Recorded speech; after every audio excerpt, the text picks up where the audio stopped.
And this was like everything. Over the air, it came sounding like Joe Rochelle News. Okay. So one morning I told the guys, I said, if it takes half a day, I'm going to say it correctly. So Joe Rochelle, new and used car time is 8 p.m. It was in the morning. You concentrated so heavily on getting the wording right, you got the PM instead of the AM. Yeah. So yeah. what? 2 years later, Tom Morgan calls me, sits at the board. See, I was up here working. Right.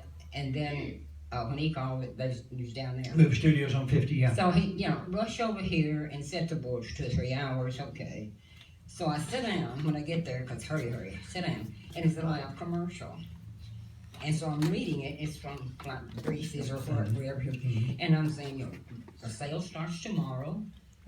Be sure to get over here and doing the thing. And the store opens at, and I look down and there's no time. And I said, well, I know the store's open up, and I look like this to Tom, and he said 8 p.m. and I said 8 p.m. and I was He was jerking your string, wasn't he? He set you up. Later. He set you up.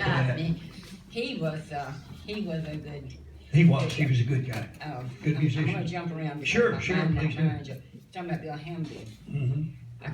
We came back, we were living up in Kingsport. Came into Nashville at 67, something like that. And it's turned SIX on WSIX. And I said, I know that voice, Bill Hamby. Yeah. He works there. Yeah. So I called him, and, he said, come out. So I went out to the station. He said, why don't you do a night show on WSIX? Whoa. I said, whoa. That's major, said. that's major. I said, whoa. There is no way I can do a night show. Because I had 4 kids in school. We had just moved back to Nashville. I knew nobody.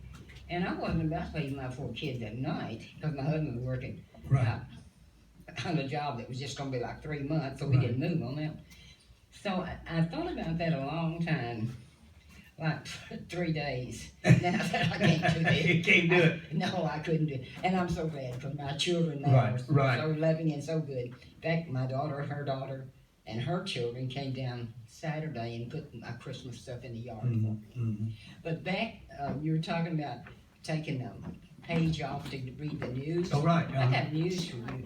We did weather off the newspaper. Oh, yeah, well, we cut it out. We had those here. And then, of course, if Dave Lynn was still here, he'd be sitting there like, because you better look at it the first thing in the morning because somebody's going to get it. That's right. You don't know what the weather is.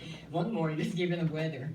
And it's up, like mid-morning about this time, and yes, sun shining, partly cloudy. And somebody called the phone and said, look out the door, it's just pouring rain down here. Of course, you're back in the studio when you can't sleep. Colleen, were you the only female announcer there at the time when you worked? Yeah. Okay. That had to have been kind of tough, I guess. No, it wasn't. It wasn't? You fit right in with the guys? They just brothers. Yeah. I don't think much of it. How did you get started in radio? I was listening, and of course I lived in Hornwall. And I just heard these 2 voices, and I thought, now that's just not right. So I just come over here, and I said, you guys need another voice on the radio. Good for you.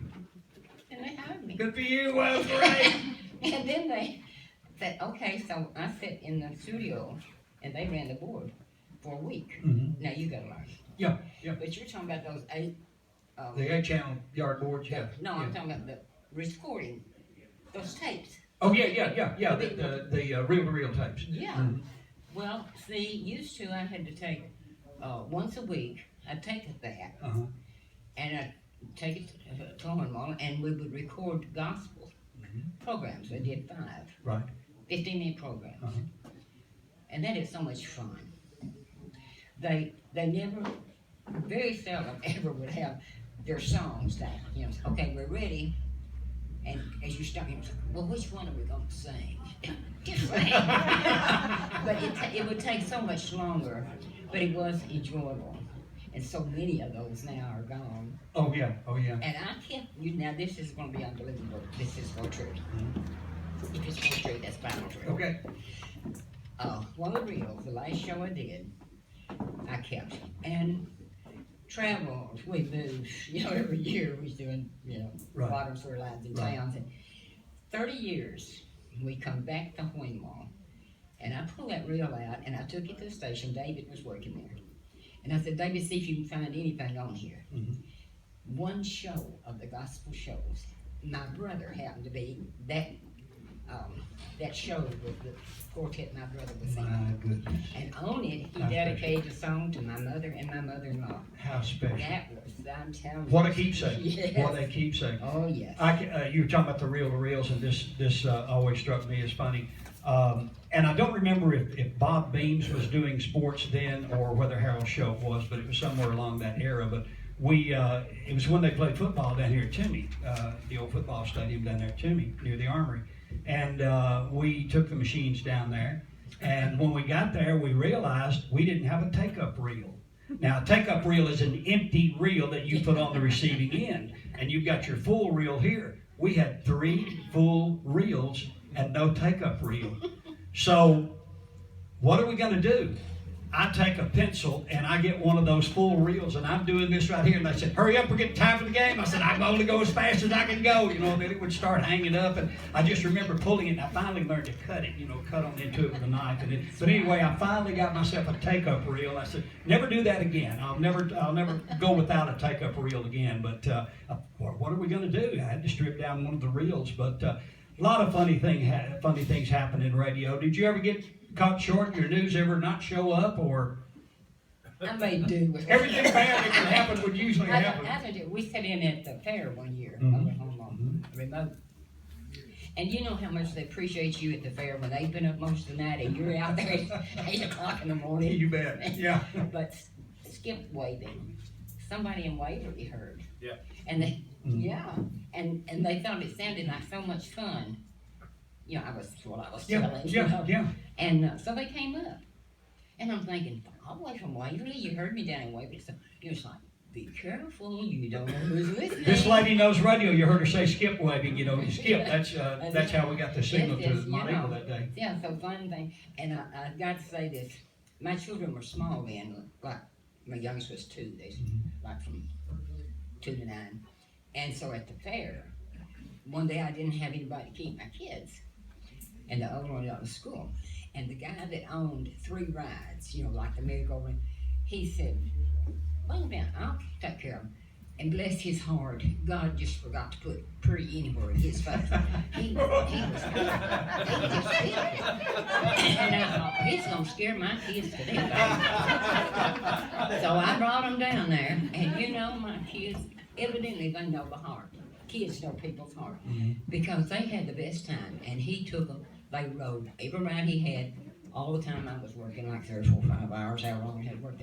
But I thought they was going to be scared to death. They just thought it was wonderful. I've got to tell this, but I won't tell the announcer. This happened not too long ago, not too many years ago. That's not me. Longer than 20 years ago? Well, somewhere in that general vicinity. But I remember I was at the barn. I was at the barn feeding, and we had a ball game going. And I heard my broadcaster say, well, boy, that girl sure can play basketball, but she's not going to win any beauty contest. And I said, what did you say? And when I saw him again, I said, whatever you do, don't ever do that. That girl's mama and daddy was probably listening, her brothers and sisters, aunts and uncles, and me, I was listening. And I don't need to hear that again. Brother B.B. James ministered at church. I remember Brother B.B. I do. He used to say there is no ugly women. They're just some prettier than others. That is a good way to put it. He would say it. Miss Colleen, and again, I hope you didn't mind me saying that you are 80 years young and you're just as spry. I'm on the green side of the grass. I love it. I knew I was going to love this lady when I talked to her on the phone. We had a wonderful time. Yeah, we have.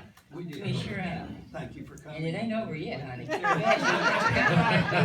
How about it for Colleen? Colleen Spears. All right, good deal.